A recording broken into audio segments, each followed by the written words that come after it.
Hi, I'm Maura. At 3 a.m., my phone rang. My mother's voice barely a whisper. Help. Me. I drove 300 miles through a blizzard to find her curled up outside a hospital gate. No coat, no shoes, her body covered in bruises. The ones who left her there? My stepfather. And her own son. But the worst part? She still begged me not to make them angry. Before we dive in, tell me, what time are you listening to this? And where are you? Drop a comment below. Because you're about to hear how I made sure they suffered 10 times worse, and why I don't regret a single thing. Would you have done the same? It was 3 a.m. when my phone rang. That sound at that hour, it cuts through you. I remember staring at the screen for a second, half asleep, and then seeing one word, Mom. Maura. Her voice was almost unrecognizable. Thin, shaking, like it came from somewhere far away. Help. Me. Please. My heart stopped. Mom, what's going on? Where are you? She didn't answer right away. I could hear wind howling through the line, maybe traffic, or maybe I was imagining it because I knew that kind of cold sound. They left me at the hospital gate, she whispered. No coat, no shoes. I can't move. For a moment, I didn't breathe. I didn't need her to explain. I already knew who. Are you hurt? My hands were shaking as I scrambled to find my boots. Mom, stay on the line. I'm coming. Which hospital? St. Luke's, the one off Highway 14. Her words came out in gasps, like each one cost her something. Then the line went quiet. I stood there in my apartment, holding that dead phone to my ear, staring at the floor. This wasn't the first time she'd called me in tears, but this was different. I wanted to throw the phone across the room, wanted to scream, because it wasn't just about her being hurt, it was about the years leading up to this moment, the years of her choosing Garrison over me, of letting him run the house like a dictator while I was shoved to the corner. I could still hear his voice from one Thanksgiving. Maura, you're always making everything about you. Can't you just sit there and smile? He'd said it in front of everyone. And Mom? She didn't defend me. She never did. But that voice I just heard, the one from the phone, wasn't my mother who pretended everything was fine. It was the scared, fragile woman underneath all that. I yanked on my coat, grabbed the thermos I'd left on the counter from yesterday and threw it in my bag. My truck keys were on the hook by the door, but I hesitated just for a moment. It was a blizzard out there, the kind of storm that makes the news, and I was about to drive 300 miles in it for a woman who had let me freeze in her shadow my whole life. Don't think about it, just go, I told myself. I slammed the door behind me, my breath burning in the freezing air as I sprinted to the truck. Snow piled against the tires, and it took 3 tries to get the engine to turn over. The moment it did, I sat there gripping the wheel, the heat on full blast, trying to steady my breathing. Highway 25 was nearly empty, just me and the plows. Headlights cut through the swirling snow, but visibility was awful. Every mile, I thought about turning back. Every mile, I remembered holidays where I'd been invisible, my stepbrother sitting at the head of the table like he earned it while I cleared dishes. I remembered Garrison telling me I should thank him for keeping a roof over my mother's head, like I owed him for existing. My hands tightened around the steering wheel. You left her in the snow, I whispered, as if saying it out loud would make sense of it, but there was no sense to make. Somewhere outside Fort Collins, I pulled over briefly, shaking from more than just the cold. I needed a second. I sipped lukewarm coffee from the thermos, staring at my reflection in the dark window. Why am I always the one coming to save you, Mom? I said softly, knowing she couldn't hear me. And why do you keep letting them do this to you? By the time I saw the sign for St. Luke's, the sky had begun to lighten with that gray winter dawn. My hands were numb, my eyes raw from hours of crying without even noticing the tears. I turned down the narrow drive leading to the hospital gates, the truck groaning over icy patches. Then my headlights caught something, a small shape huddled against the chain-link fence, barely recognizable as a person. I froze, staring through the windshield as the snow whipped around her. I slammed the truck into park and bolted out, the wind cutting into me like knives. My boots crunched through the icy snow as I ran, my breath coming out in bursts. "Mom!" I shouted, though I knew she probably couldn't hear me over the storm. She was curled against the chain-link fence, her body so small under the weight of the night. I dropped to my knees beside her. Her feet were bare, swollen, and purple, and her hands, oh God, her fingers were stiff and chalky white. A gash cut across her forehead, blood frozen in a jagged line against her skin. "Mom, it's me. It's Maura." My voice shook as I said it, like I was trying to convince myself it was really her. She stirred slightly, eyes flickering open for just a second, and whispered something I couldn't make out. I sprinted back to the truck, ripped the emergency blanket from the back seat, and wrapped it around her trembling frame. "You're okay now. I've got you." My hands were working faster than my brain, tucking the blanket around her feet, rubbing her arms to get some warmth back. She was light, too light when I lifted her. I could feel her bones through her sweater. I carried her toward the ER entrance, each step a fight against the wind and my own panic. The automatic doors slid open, and the blast of heat hit me like a wall. A nurse at the check-in desk jumped up. "Ma'am, over here." "She's freezing," I said, my voice sharper than I intended. "She's been outside for God knows how long. Someone dumped her at the gate." The nurse waved for a gurney, and within seconds, 2 orderlies were helping me get her onto it. They wheeled her back through swinging doors, and I followed until a hand came up to stop me. "Ma'am, we need to get her stabilized first," a young doctor said gently. I stood there, my coat dripping onto the linoleum floor, hands clenched at my sides. My pulse was still racing when I finally turned to the nurse at the desk. What happened? How did she end up out there like that? Her expression shifted, hesitation flickering across her face. "We can't give out details," she said carefully. "Privacy laws." I leaned closer, my voice dropping. "She's my mother. Please." The nurse glanced around, then lowered her own voice. "She was dropped off at the gate. A car didn't even pull into the bay. They didn't check her in, didn't say anything, just left her there." My stomach twisted. I didn't need her to tell me who they were. I wanted to scream, to tear the walls down with my bare hands, but I swallowed it. Right now, she needed me calm. A few minutes later, a different nurse let me into a small room where they'd settled her. She looked even smaller under the thin hospital blanket, an IV running into her arm, her hair damp from melted snow. She stirred when I sat beside her, her lips barely moving. "Don't tell them I called you." For a moment, I couldn't breathe. Even now, even after this, she was still protecting them. I brushed a strand of hair from her forehead. "You don't have to talk about that right now," I said softly, though inside I wanted to yell, "Why are you defending them? They left you to die in the snow." My mind flashed back to the last time I'd tried to confront Garrison. He'd been standing in the kitchen, that smug look plastered on his face, while I begged my mother to leave with me. "You're being dramatic, Maura," she'd said, glancing at him for approval. "You don't understand how complicated this is." I understood perfectly. He had all the power, and she'd rather take his side than risk losing the roof over her head. When a nurse stepped back in to adjust the IV, I forced myself to ask practical questions. How bad is the frostbite? Is she stable? Does she need more scans?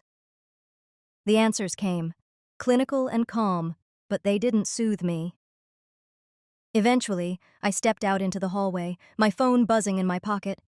I didn't even need to check to know it was them. I pulled it out anyway. A new text glared up at me. "You should have stayed out of this. She's ours to deal with."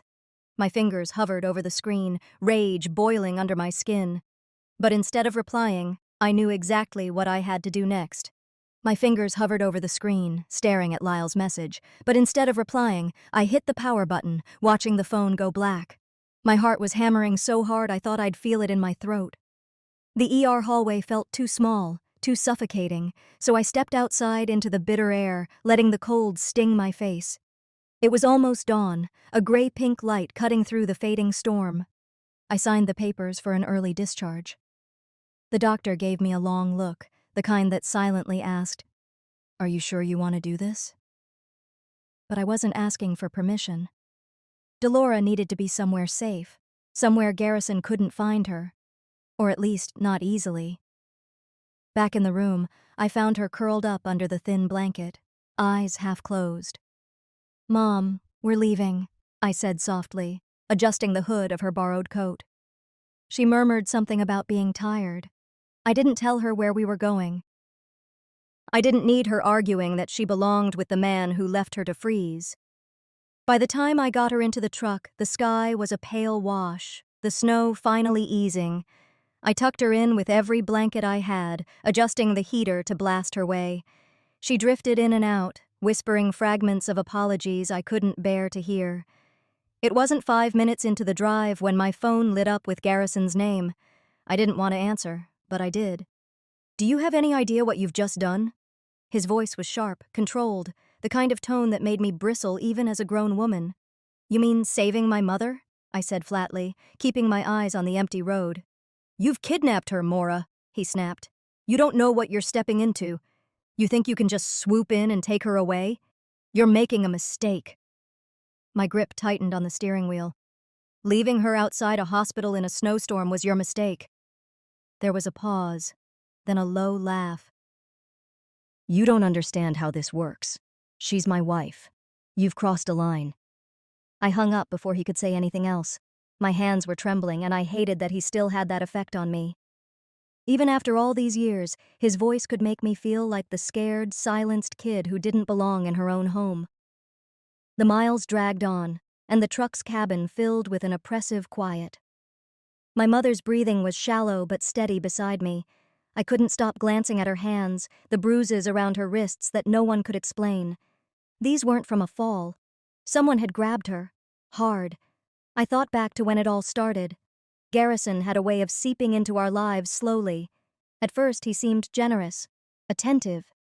Then came the little rules. The offhand comments about who my mother could talk to, the checks she couldn't sign without his approval. Holidays became his family's events, and I was the afterthought, squeezed into the corner of my mother's life like a guest who'd overstayed her welcome. And Mom? She defended him every single time. "He's just stressed." He didn't mean it that way. "You don't understand marriage." That was her favorite. The phone buzzed again. A voicemail this time. I let it play through the speaker, Garrison's number flashing, but Lyle's voice coming through. "You can't save her, Mora. She chose us. She always will. She'll come crawling back, like always." I shut it off. For a long while, I just drove, staring at the road as the sun rose higher. I wrestled with myself. Was I rescuing her, or just dragging her into another kind of storm? What if he was right? What if she wanted to go back? But then I looked at her, at the bruise on her temple and the way she shrank even in sleep, and my hesitation hardened into resolve. This wasn't just neglect. This was abuse. And I wouldn't, let it continue. The road wound down toward the springs, and my nerves tightened the closer we got. I was imagining her tucked into my guest room, hot tea on the nightstand, some peace for once. But when I turned onto my street, I saw it. A black SUV idling near my driveway. My grip tightened on the wheel. He'd beaten us home. "Sao." I eased the truck into the driveway, my knuckles white around the steering wheel. The black SUV was parked just a few feet from my porch, engine idling, exhaust puffing into the frozen air. Even before I saw him, I knew it was Garrison. He always made sure his presence felt like a shadow, creeping in before you even heard his voice. I put the truck in park and sat for a second, steadying my breathing. "Mom," I said softly, glancing at her slumped figure. Her eyes fluttered open, glassy and confused. "Stay inside. Don't come out, no matter what you hear." She nodded weakly, though I could see the fear rising in her, that same fear that had kept her tied to him for decades. "Mora, please don't make things worse," she whispered, her voice hoarse. Worse, as if I was the one who'd left her barefoot in a blizzard. I stepped out, letting the cold bite through my coat, and walked toward the porch. Garrison was already out of the SUV, his bulk filling the space at the bottom of the steps. Beside him was Lyle, leaning casually against the railing like this was just another game. "You've got some nerve," Garrison said, his voice booming in the quiet evening. "Taking my wife like some vigilante. You think you can just do whatever you want?" I kept my face still, my phone recording from my coat pocket. "I didn't take her. I brought her somewhere safe. You left her at a hospital gate like trash." His face darkened, and he took a step closer. "You don't get to decide what's safe for her. You're destroying this family, Maura. Always have. Always will." Lyle chuckled, shaking his head. "She doesn't get it, Dad. Mom already made her choice. She signed over power of attorney weeks ago. You don't have any say in her life anymore." The words hit like a gut punch. I'd suspected they had control over her, but hearing it out loud, the casual way they stripped her autonomy, made my stomach twist. "That's not consent," I shot back. "That's coercion. You've been controlling her for years." Garrison smirked, like I'd just confirmed what he wanted. "Keep talking like that. I'll drag you through court for abduction. You want that? A public mess? Because I'll make sure everyone sees you for what you are. A bitter, ungrateful daughter who can't mind her own business." I could feel my heart pounding against my ribs, but I forced myself to stay still, to breathe. "If you want to involve lawyers, go ahead," I said evenly, "but I've got everything I need recorded right here." I tapped my coat pocket deliberately. For a flicker of a second, I saw it, a flash of doubt in his eyes. Then it was gone, replaced by that same smugness I'd grown up knowing too well. "You think a recording scares me?" he said, stepping closer until I could smell the whiskey on his breath. "You'll regret crossing me, little girl." Behind me, through the frosted glass of my front window, I saw Mom's silhouette, her hand pressed against the pane, torn, as always, between the man who broke her and the daughter trying to save her. "Go home, Garrison," I said, my voice low, steady. "This is over." But he didn't move. Neither did Lyle. They just stood there, confident that their paper trail of power gave them every right to stand on my property and sneer. I didn't flinch. I wanted to scream, to shove him off my porch, to burn every bridge between us in one explosive moment. But I stayed still. Because this wasn't the fight. Not yet. This was the setup. I stepped back toward the door, my hand on the knob. "You've had your say," I told him. "Now leave before I call the cops." His smile widened, not out of fear, but out of amusement. Like he knew I wasn't going to call. Like he knew this wasn't over. As I closed the door, his last words cut through the cold air, sinking deep. "You'll regret this." His words stayed with me long after I'd closed the door, circling in my mind like a vulture waiting to land. I didn't sleep that night. Not really. I sat on the edge of my bed, still wearing yesterday's clothes, staring at my mother asleep on the couch. She looked so small under the blanket, her hand curled near her face like a child. It broke me to see her like that, but I couldn't let that sadness paralyze me. I had to do something. By mid-morning, I brewed coffee that I couldn't bring myself to drink and quietly woke her. "Mom," I said gently, kneeling beside her. "I need to check something, okay?" She blinked at me, groggy, her voice barely a whisper. "What now, Maura? Please, no more trouble." I swallowed my frustration. "It's not trouble. I just need to make sure you're all right." I carefully lifted her sleeve, and what I saw made my stomach drop. The bruises were worse than I thought. Dark, angry blotches on her arms, and when I helped her sit up, I saw more along her back and ribs. "Oh my God, Mom," I breathed, my hands trembling as I grabbed my phone. "I need to document this. It's evidence." She yanked her arm back with surprising strength, her eyes darting toward the window as if Garrison might materialize out of the snow. "No, don't take pictures. Don't tell anyone." "Mom, they did this to you," I said, my voice sharper than I intended. "You can't keep protecting them. You deserve better than this." Her lips quivered. "If you tell the police, I'll lose my home. You don't understand. It's complicated. Complicated. That was her word for everything Garrison had done. But this wasn't complicated. It was abuse. I forced myself to calm down, to sound rational, steady. Please, let me help you. Just let me talk to the police. They need to know. She shook her head, tears slipping down her cheeks. He'll find a way to twist it. He always does. I didn't push her anymore. Instead, I took the photos when she wasn't looking, quick and quiet. A little after 10, a loud knock rattled the door. I froze. My mother's face drained of color. Don't answer it, she whispered. But I already knew who it was. I squared my shoulders and opened the door. Garrison stood there, wearing that smug grin, flanked by 2 uniformed officers. And behind him, leaning against the porch railing like he owned it, was Lyle. Good morning, sweetheart, Garrison drawled, his tone dripping with false civility. Looks like we need to clear up some misunderstandings. One of the officers stepped forward, his expression neutral. Ma'am, we need to speak with you. There's been a report filed. Allegations of kidnapping and elder abuse. I blinked. What? Garrison handed me a folded paper, his grin widening. You didn't think there wouldn't be consequences for snatching my wife out of her home, did you? You're out of your depth, Mara. I unfolded the document with shaking hands.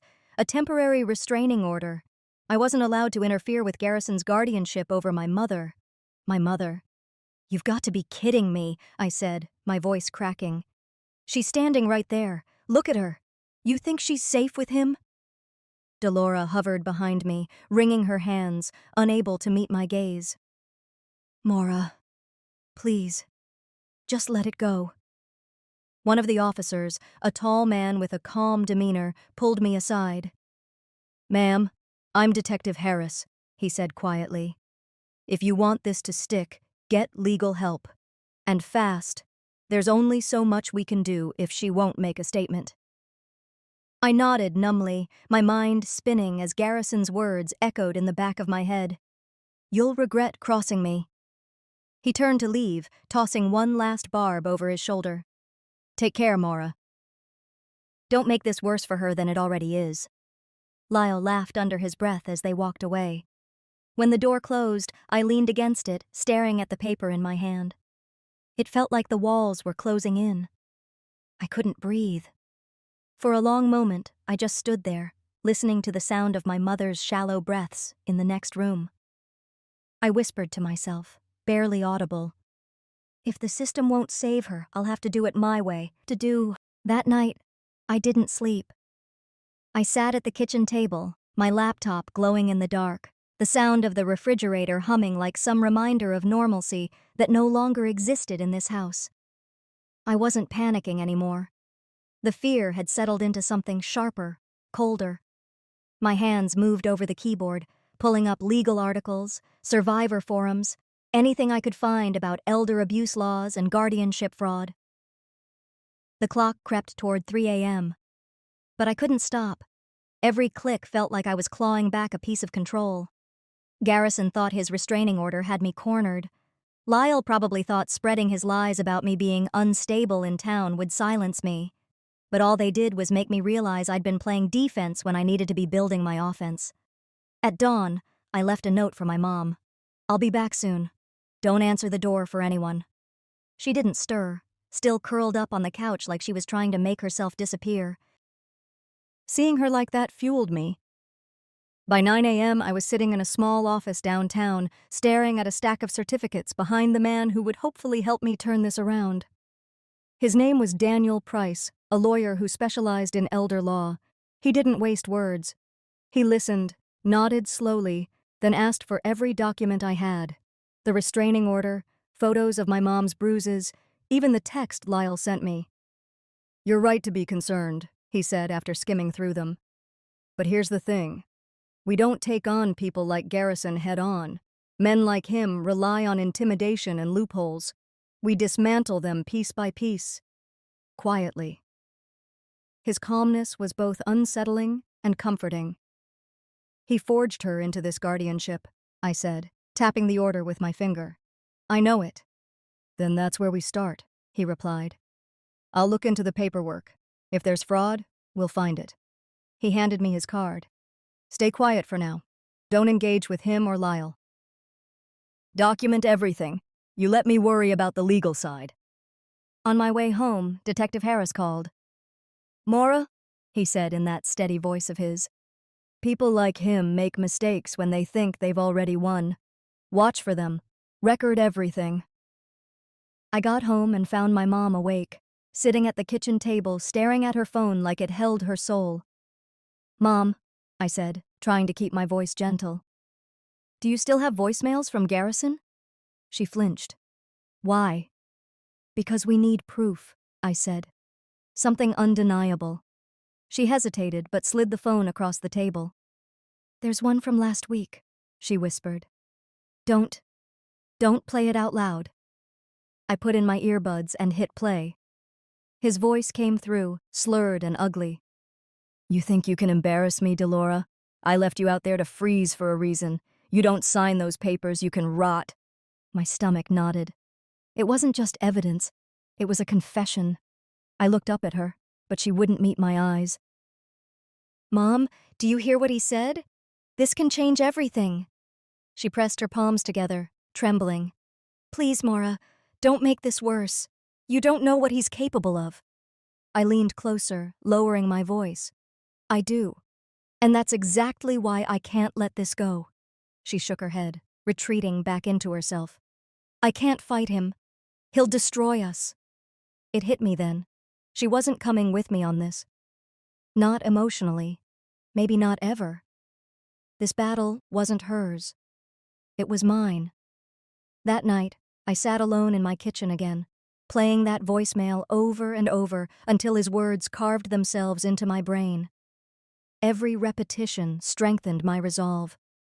He thought he buried me with his threats and paperwork. But in reality, he'd buried himself. I closed my laptop, whispering into the quiet room, You just buried yourself, Garrison. By the next morning, I had everything I needed, and I knew exactly where to strike. My hands didn't shake as I packed the documents into a slim black folder. I'd been up all night reviewing them with Daniel, my attorney. Every receipt, every photograph, every printout of Garrison's spending habits, every screenshot of his text messages, all of it had been meticulously prepared. For the first time since this started, I felt in control. The courthouse smelled faintly of coffee and floor cleaner, the kind of scent that lingers in buildings where lives are changed with the stroke of a pen. I walked through those doors with my head high, ignoring the voices in my head telling me I was walking into a lion's den. Detective Harris had texted me earlier, If you're planning to move, now's your window. That was all I needed to know. Filing for emergency guardianship felt like reclaiming air after drowning. The clerk didn't look surprised when I explained my situation, just took the forms and stamped them. The judge will review this today, she said. You'll get a call. Just like that, the power shifted. It wasn't Garrison deciding the timeline anymore. It was me. On the way out, I sent the incriminating voicemail to a trusted social worker I'd met through one of my shifts at the hospital. She responded almost instantly. This is serious. I'm escalating it to the court. By late afternoon, I was at the mediation room Garrison had insisted on, his last attempt to frame this as a family matter. He wanted control. I wanted accountability. The difference was, I had receipts. The air was thick when I walked in. Garrison sat at the far end of the polished table, Lyle beside him, smirking like a child who thinks he's untouchable. My mom sat quietly on the side, wringing her hands, her eyes darting anywhere but mine. I hated that look, the one that said she was still more afraid of him than she was willing to hope for herself. Well, look who finally decided to play grown-up, Garrison said, leaning back like he owned the room. You've made a mess, Maura. Dragging outsiders into our business. You've destroyed this family. I didn't flinch. I didn't respond. I simply slid the folder across the table to the mediator. Evidence, I said plainly. He chuckled. What are you trying to prove? That I buy nice things? She wanted me to manage her accounts. She trusts me. Not you.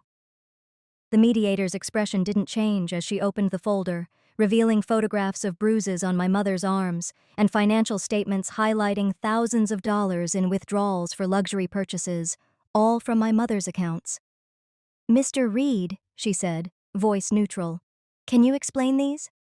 Lyle leaned over and whispered something to him, but his smirk faded as the mediator continued.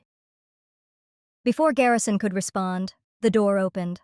A social worker stepped in, clipboard in hand. "The court has issued an emergency order. Mr. Reed, your access to Mrs. Reed's finances is temporarily suspended pending investigation." That was the first time I saw it. His mask slipping. His jaw tightened, his eyes narrowed, but he said nothing. "You think this changes anything?" he muttered, low enough that only I could hear. "You're playing with fire, little girl." I leaned in just enough to meet his glare. "Then I hope you brought a bucket of water." He pushed back from the table, signaling for Lyle to follow. "This isn't over. You've just made the worst mistake of your life." But I stayed calm, my fingers brushing the edge of my folder, feeling the weight of every piece of evidence inside.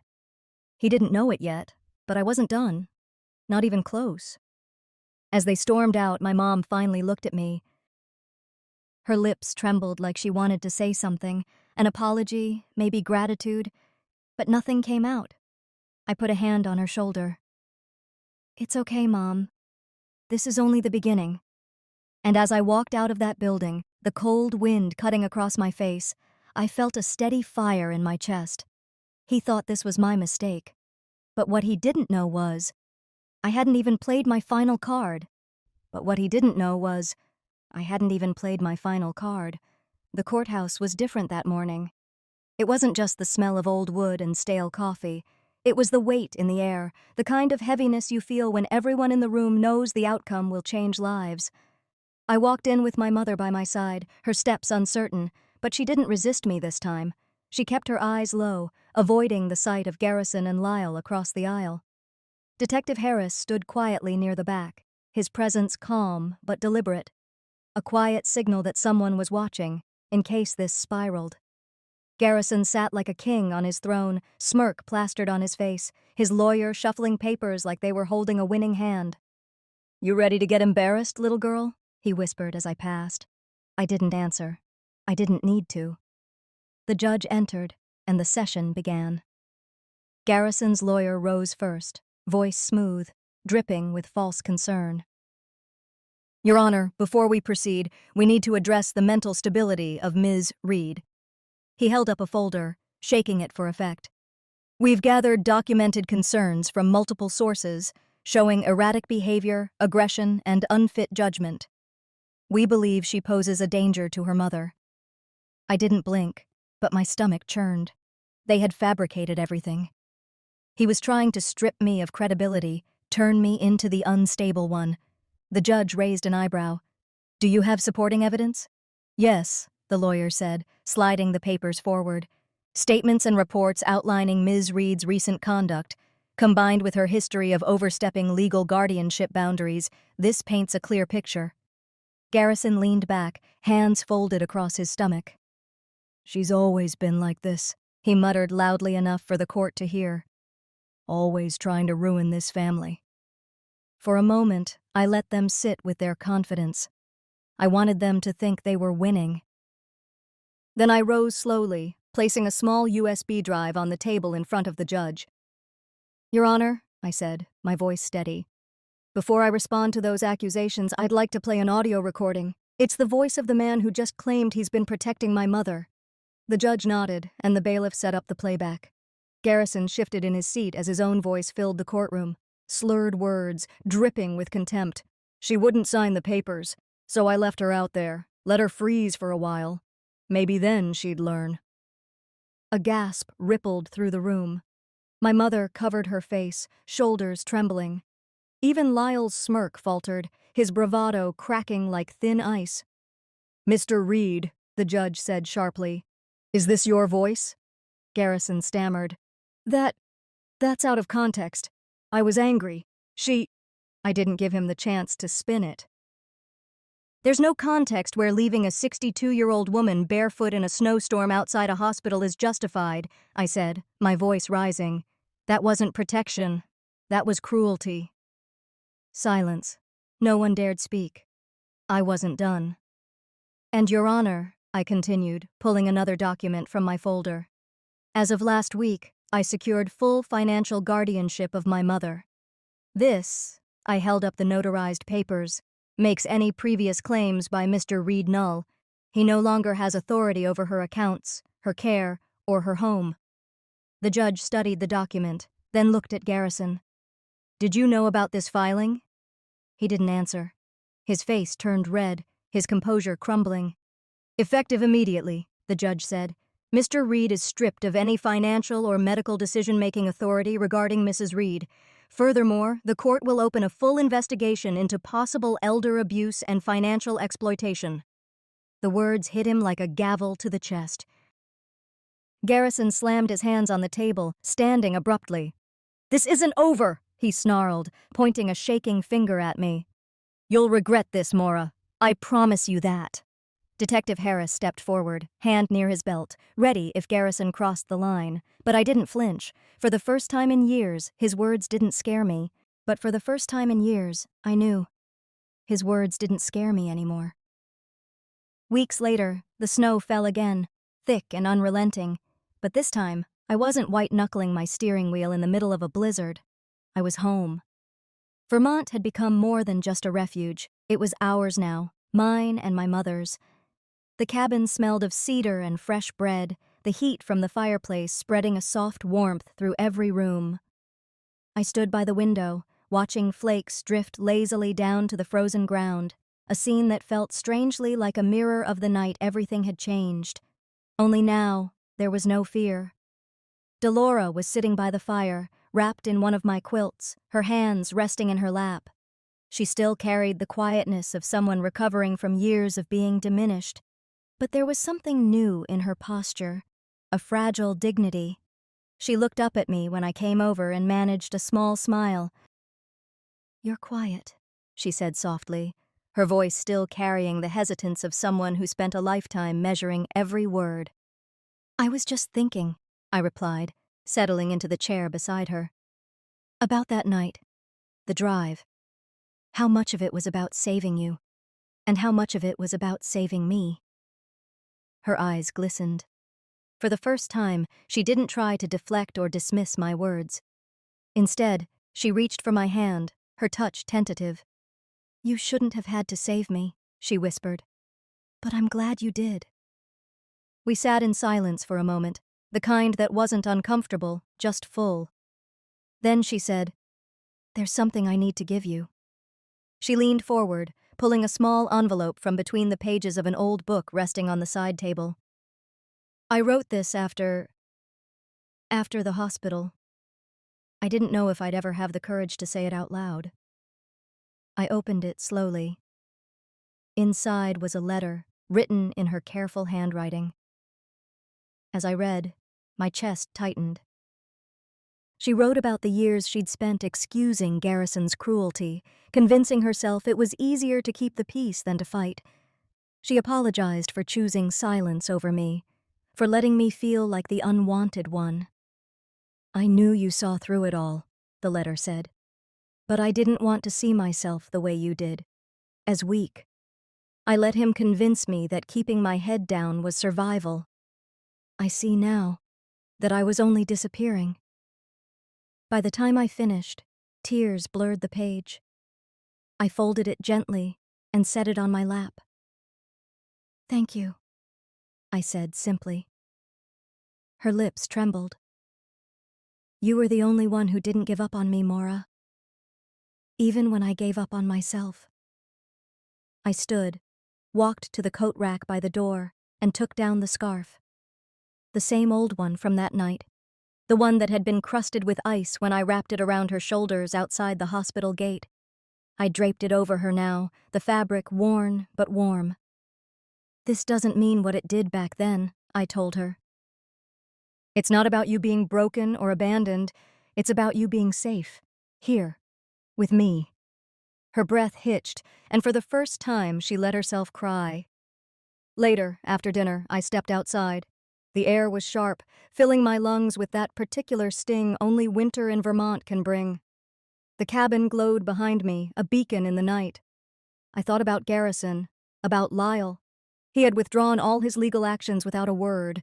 No threats, no appeals, just silence. I'd cornered him, and we both knew it. Lyle had visited my mother once under court supervision, but he couldn't even meet my eyes. They weren't specters haunting every step anymore, just men stripped of their power, their shadows growing smaller by the day. Inside, Delora hummed quietly, cleaning up the kitchen as if she were trying to stitch normalcy back together piece by piece. For years, I'd thought of myself as the one who fixed everyone else's messes, the one who absorbed the blows so no one else had to. But as I stood there, watching the snow erase the footprints in the yard, I understood. This wasn't about fixing anyone. It was about reclaiming what was mine. My voice, my mother, my life. The scarf, the same one that had once been soaked through with despair, now symbolized something different. It was an echo, yes, but not of the night I found her. It was an echo of survival, of choosing to stay, to fight, and to love even when it would have been easier to walk away. I breathed in the cold air and let it settle inside me. The snow kept falling, but for the first time, it didn't feel like a blizzard. It felt like a clean slate,